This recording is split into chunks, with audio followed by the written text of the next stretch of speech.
جناب علامہ سید ضیاء اللہ شاہ بخاری صاحب، ذہن میں ایک سوال آ رہا تھا، اس کی باقی شکوں کی طرف تو میں بعد میں آؤں گا، لیکن میں یہ سوچ رہا تھا کہ تمام مکاتب فکر کے علماء کا یکجا ہونا استحکام پاکستان کے لیے کتنا ضروری ہے؟ پہلے تھوڑی سی اس پر بات کرتے ہیں۔ الحمدللہ رب العالمین والصلاة والسلام علی سید المرسلین وعلی آلہ وصحبہ اجمعین، اما بعد فاعوذ باللہ من الشیطان الرجیم، بسم اللہ الرحمن الرحیم، رب اشرح لی صدری ویسر لی امری واحلل عقدۃ من لسانی یفقہوا قولی۔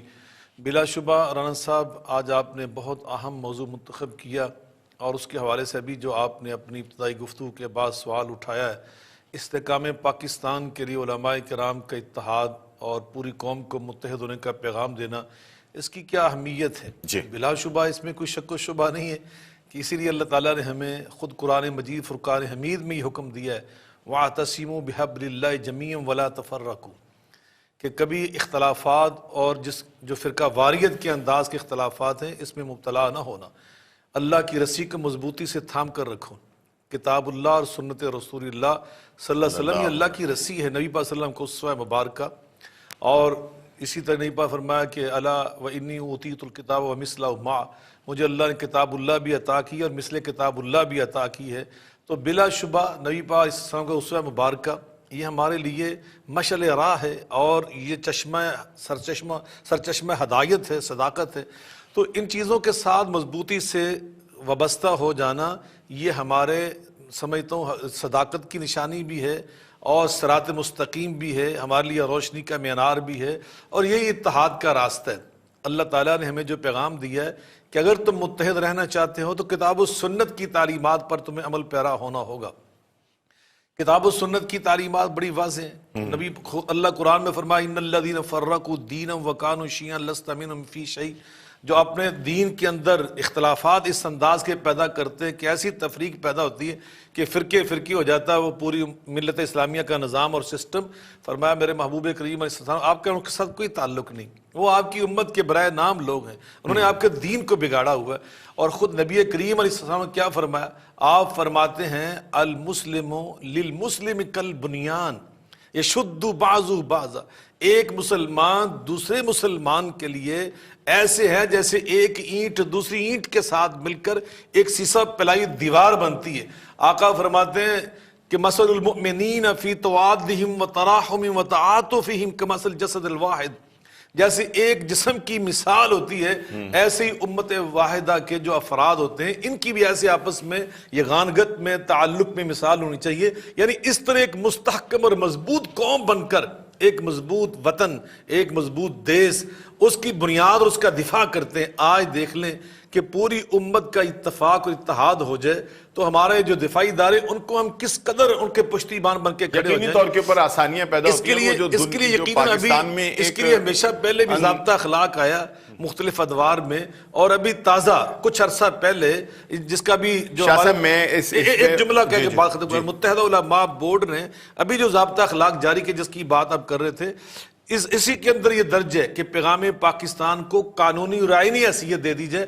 ابھی کچھ عرصہ پہلے ہم نے ایک پروگرام بھی کیا تھا اس کے اوپر، ایوان صدر سے اس کو جاری کیا، وہ بھی ایک ضابطہ اخلاق ہی تھا، اور وہ یہی تھا یہ تو ہوتے رہتے ہیں، امت کے اندر انتہا پسندی فرقہ واریت اس کا خاتمہ ہو، اتحاد امت کا خواب شرمندہ تعبیر ہو۔ شاہ صاحب آپ کیا فرمائیے گا؟ میں یہ سمجھتا ہوں رانا صاحب اس کے 3 حصے ہیں ایسے لوگوں کو روکنے کے لیے جو فرقہ واریت پھیلا رہے ہیں۔ اور یاد رکھیے فرقہ واریت کے بارے میں یہ بات واضح کر دوں، پاکستان میں یہ جو آپ نے ایک بڑا پیارا لفظ بولا رانا صاحب، مکاتب فکر، یہ جو ہمارے اہل حدیث، اہل تشیع، اہل سنت، دیوبند، بریلوی، یہ فرقے نہیں ہیں۔ یاد رکھیے فرقہ تو بہت بڑا گناہ ہے، بہت بڑا جرم ہے۔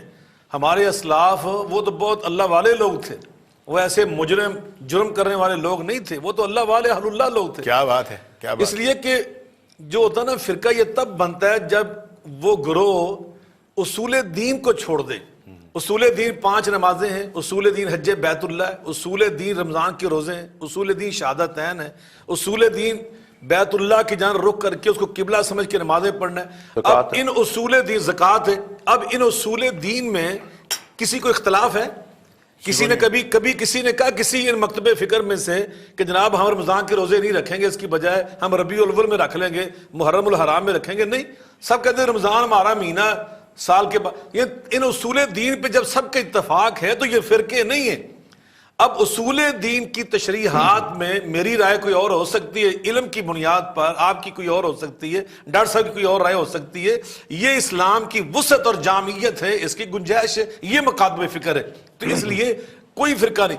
البتہ جو لوگ انتہا پسندی کی تقریریں کر رہے ہیں، جن کی آپ بات بار بار دہرا رہے ہیں، سوشل میڈیا آج کل بھرا ہوا ہے، ظاہر ہے سوشل میڈیا پہ آگ لگی ہوئی ہے۔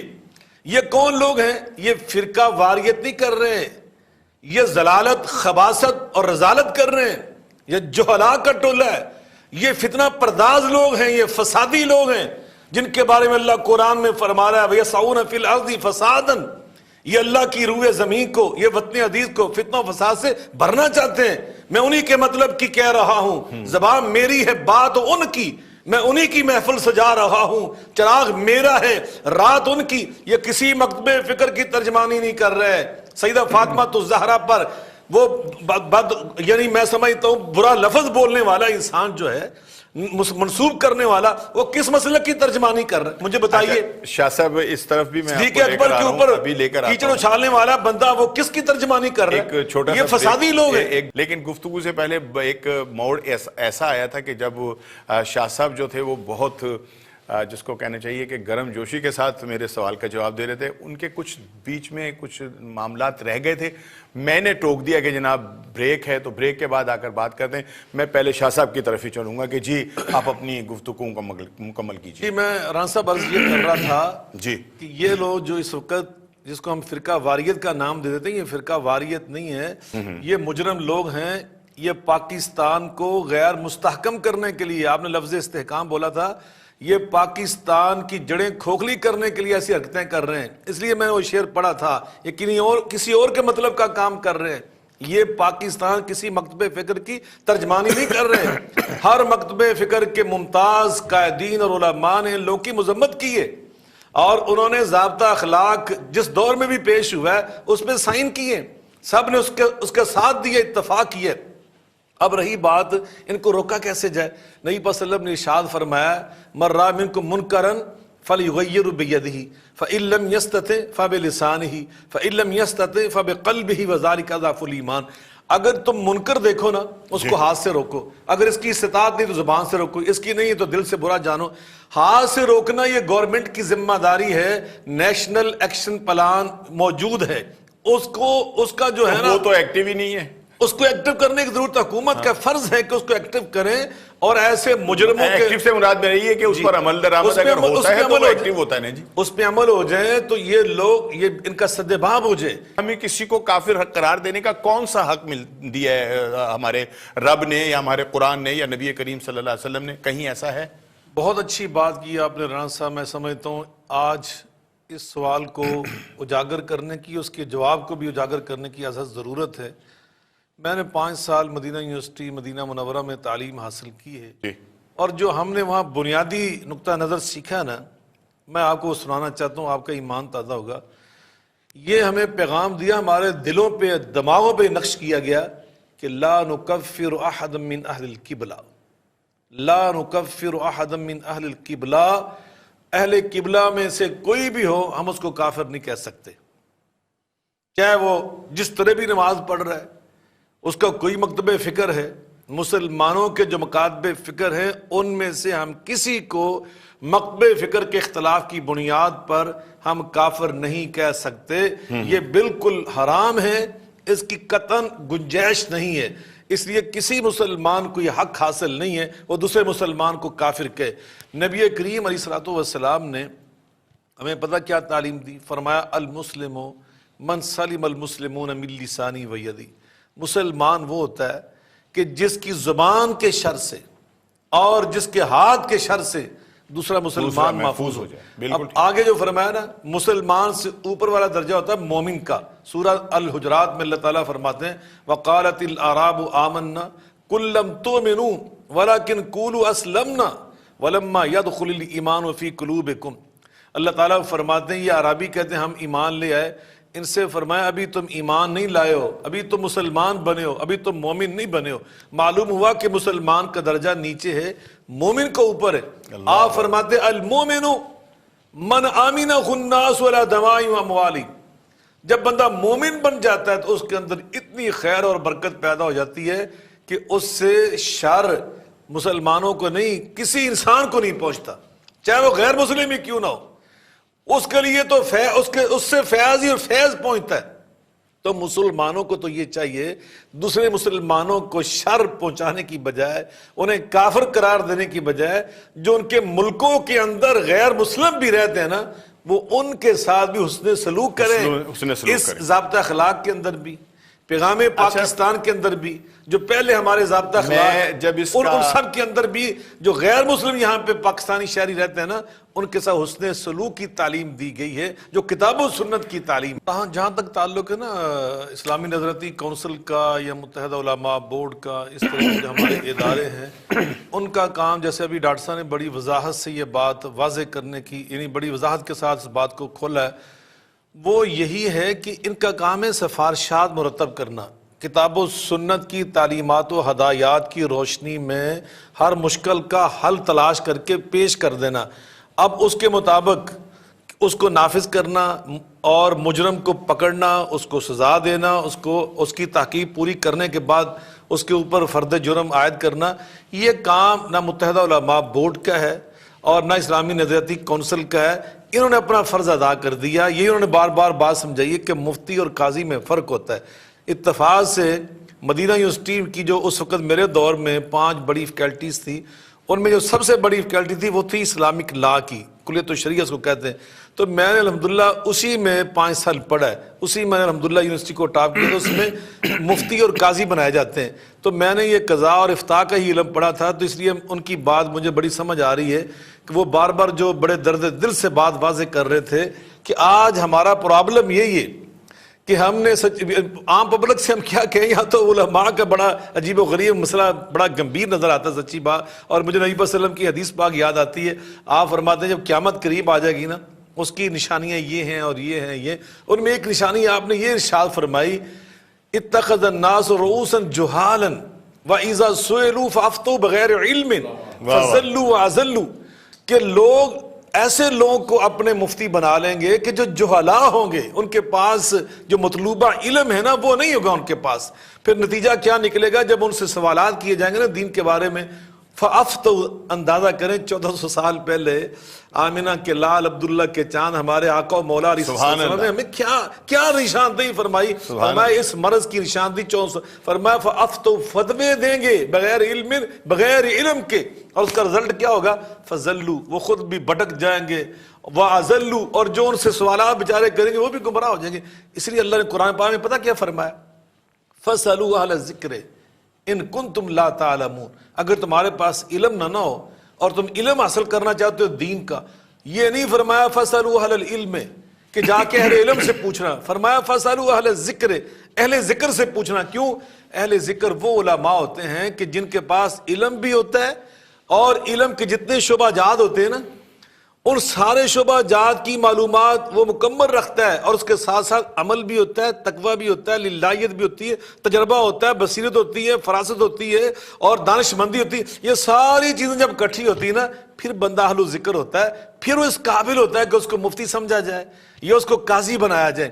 قاضی بننا کوئی معمولی کام ہے شریعت کے اندر، اور مفتی، سچی بات ہے، بعض اوقات رانا صاحب جو مفتی ہوتا ہے نا، اس کا مقام تو قاضی سے بڑا ہوتا ہے۔ کیوں؟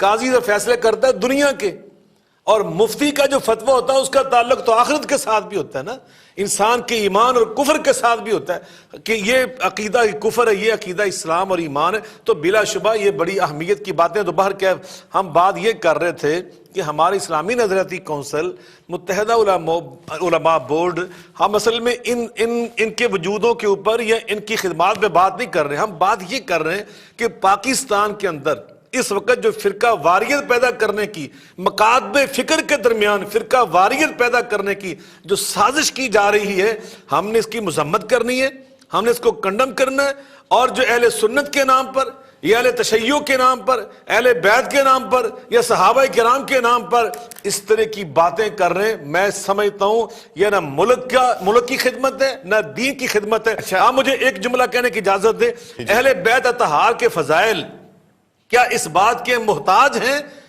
کہ صحابہ پہ تنقید کی جائے تو ان کی فضیلت بڑھتی ہے؟ نعوذ باللہ۔ یا صحابہ کرام کے فضائل اس بات کے محتاج ہیں کہ استغفر اللہ معاذ اللہ اہل بیت اور خاص طور پہ سیدہ کائنات، سیدہ خواتین جنت، ان کی عظمت اور ان کی رفعت اور بزرگی میں فرق پیدا کیا جائے تو تب حضرت صدیق اکبر کی شان بیان ہوگی؟ تو یہ وہ چیزیں ہیں میں سمجھتا ہوں جو جہلاء کی باتیں ہیں، یہ علماء کی باتیں نہیں ہیں۔ میں سمجھتا ہوں رانا صاحب سچی بات تو یہ ہے کہ ایسے مشترکہ اجتماعات، اتحاد امت سیمینارز یا کانفرنس، ان کا بڑا اثر ہوتا ہے معاشرے کے اندر۔ میں آپ کو صحیح بات بتاؤں، بہت اس کی تاثیر ہے اور اس کے بڑے اچھے اور پاکیزہ نتائج ہیں۔